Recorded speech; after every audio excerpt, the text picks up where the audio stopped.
Good afternoon, everyone. This is Pastor Marquet, the senior pastor of the Rock Kyle. Thank you so much for joining in on today. Look forward to spending the next 10 or 15 minutes with you, just kind of sharing some things about our Lord and Savior on today. If you are out there and you're streaming in, I want you to go ahead and invite your followers in. I pray that everyone had a wonderful MLK holiday on yesterday. For those of you who were off work yesterday, pray that you had a wonderful off day. And to all of my students that are out there that are streaming in, my college students, I know that you're so excited that class has started back on today and you're actually starting your spring semester. So therefore, I want you to go ahead and invite your followers in. For those of you who have an iPhone, I believe you have to swipe across the top. If you have an Android phone, I think you swipe across the bottom to invite your followers. I'm an Android person myself. I'm not an iPhone person, but the rest of my family are iPhone users. I'm an Android person, but I use a Mac, so go figure. But I want you to go ahead and invite your followers in that are out there on today. I thank you so much for taking the time every Tuesday on your lunch hour to spend just a few moments with me each and every Tuesday at noon. I pray that this time truly blesses you each and every Tuesday that we're together. I pray that your time is not wasted, your time is not taken in vain.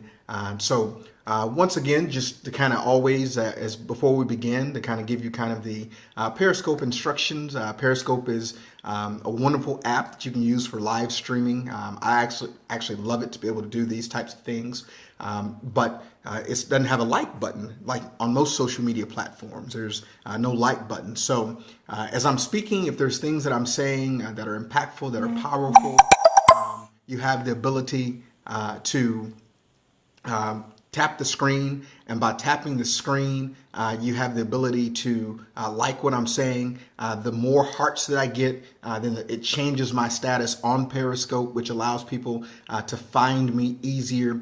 There's no limitation to the number of hearts that you can give. So the whole time I'm talking, if you want to tap the screen the whole time I'm talking like you're playing a video game to keep the hearts going, then that lets everybody know, that, hey, he's saying some good stuff. So I pray that I'm saying some good stuff. Also, if there's questions that you have, you can type your questions on the screen. I'll try to answer as many questions as I possibly can as we're going along to try to make this time interactive for you. So I want to go ahead and get started. Once again, my name is Pastor Marquet Curl. I'm the senior pastor of the Rock Kyle. I'm so excited to be with you on today. I thank you for taking the time out on your lunch hour to be with me. Just want to talk to you today about a subject that is very important for every pastor out there, whether you're part of the Rock, whether you're part of another ministry. Every pastor kind of has the same challenge. Every pastor has the same obstacle that they have to overcome, and it's trying to grow their ministries. We talk about evangelism in the church, and we talk about getting people out to share their faith. And for a lot of people, we talk about evangelism, that is kind of a cuss word. There's a few cuss words that permeate throughout the church. Offering time can be a cuss word. Tithe can be a cuss word for some people. And then evangelism, which is sharing your faith and trying to grow, because a lot of people really just don't understand really what that means. And so when we look at the Bible in Matthew 28 and 19 commands us to go ye therefore and make disciples. So God has an expectation of us as believers to grow our ministries. He has an expectation for us to go out and share our faith. Matthew 9 tells us that the harvest is plentiful, but the laborers are few. And Jesus says, I pray that you may send those laborers out and send out the Lord of the harvest. So we know that there's a harvest out there that is truly plentiful, but the laborers are few. So why is it that we have such a difficult time sharing our faith? Why do we have such a difficult time inviting people out to service? Why do we have such a difficult time helping people or sharing with people the good news of the gospel so that they may receive the gift of salvation, just like you and I have received? Someone at some point in time in our lives had to take the opportunity, had to take the moment to share their faith with us. And so it's important for us to understand what it means to share our faith. When it comes to evangelism, as I've been talking throughout this entire month, there's some things that are just basics of our faith. Prayer is a basic of our faith. Fasting is a basic of our faith. Meditation is a basic of our faith. And so one of the basics of our faith has to be evangelism, or the ability to share our faith. Jesus tells the parable in Luke chapter 14. It's the parable of the wedding feast, where there's a great celebration that's planned, and someone had planned this great feast, and he had invited everyone, and everyone that he invited began to make excuses as far as why they couldn't come. And so the host of the feast said, listen, if they don't want to come, go out into the hedges, the highways, the byways, and invite those, compel those that people may not think are worthy, invite those people to come. So oftentimes what messes us up when it comes to evangelism or sharing our faith is we like what we like to call, we like to have easy wins, which is we try to share our faith with people that we think are going to say yes. So we try to find people that look like us, sound like us, act like us, talk like us.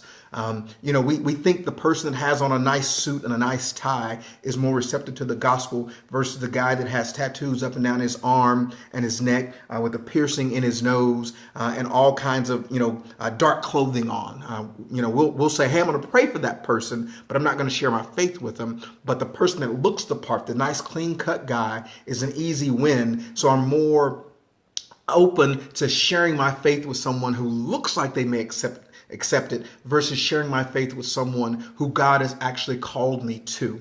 So we've got to really focus on, within the body, we've got to focus on growing our ministries. We've got to focus on expanding the kingdom. We got to focus on getting out there. There are a few statistics I wanted to share with you that was kind of alarming to me when I saw them. It says that only 21% of churchgoers actually invite anybody to church or share their faith within a 1 year period of time. That means only 1 out of 5 people actually in a year's time will open their mouth to give someone an invitation card, to send a Facebook invite, a tweet, whatever the case may be. Only 1 in 5 people will actually do that. But then to make it worse is that out of those 1 in 5, or out of that 21%, only 2% are willing to share their faith with someone that is an unbeliever. So majority of the people, we're sharing our faith with people who already go to somebody else's church. We're trying to get somebody that goes to that church to come to our church versus really focusing on sharing our faith with someone who does not know the Lord. Sharing our faith with someone who's open to the good news of the gospel. There's some statistics say that over 80% of the people out there that are not saved would come to church if someone invited them. Wow, what an indictment on us. The harvest is truly plentiful, but the laborers are few. So people are saying, listen, I'll come if you invited me to come, but we're not inviting people to come. So I want to give you guys just a few little quick points of things that can help you on this year to share your faith and to help you this year to be able to grow whatever ministry that you're a part of. And especially if you're a part of the Rock, you need to make sure that you pay very special attention to what I'm about to say. So I'm going to give you 5 quick little points of things that you can do in sharing your faith. 5 little quick pointers that can help you in sharing your faith. The first thing to do when you're sharing your faith and you're talking to someone, ask questions to find common ground and common interest. Ask questions. Where are you from?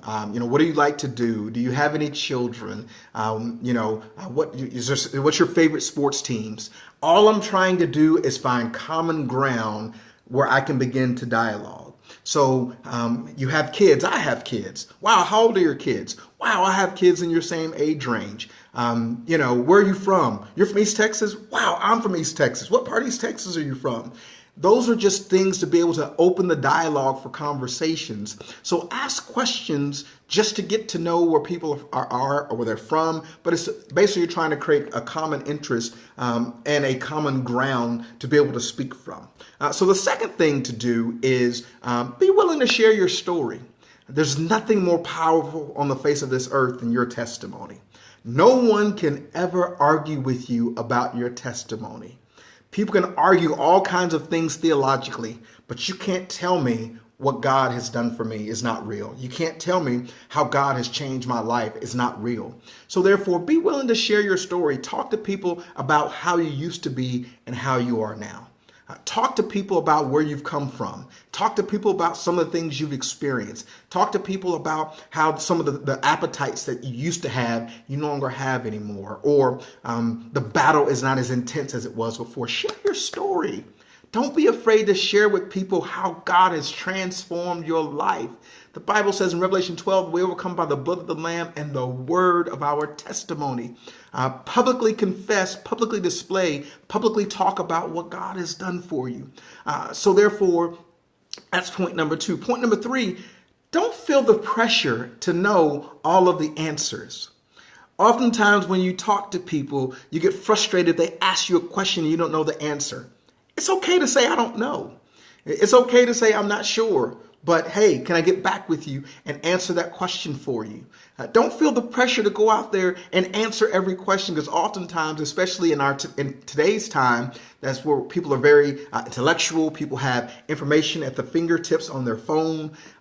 It's an information-driven society. So what people will do sometimes, they'll try to pin you with a question that may be a tricky question that you may not be able to answer. You know, it's okay if you are not a theologian. You don't have to be a theologian to share your faith. You just have to be willing to share with people what God has done for you. So don't feel the pressure to have to know the answer to every single question that people ask you. The fourth thing is learn how to diffuse people's excuses without pressuring them. Pastor, what do you mean by that? What are some excuses? The excuses people make, I don't have the right clothes. So I can't come to church because I don't have a suit, man of God. I would come, but I don't have a suit. Diffuse their excuse with, hey, at our church, you don't have to wear a suit. You can come in your jeans and your t-shirt. If you only have shorts and tennis shoes, okay, come in. Diffuse their excuse. The excuse people use of, well, Pastor, I would come, but right now my life's a hot mess. You don't understand where my life is right now, and my diffusion of that is, hey, come into the house of God as you are and allow the power of God to begin to transform you.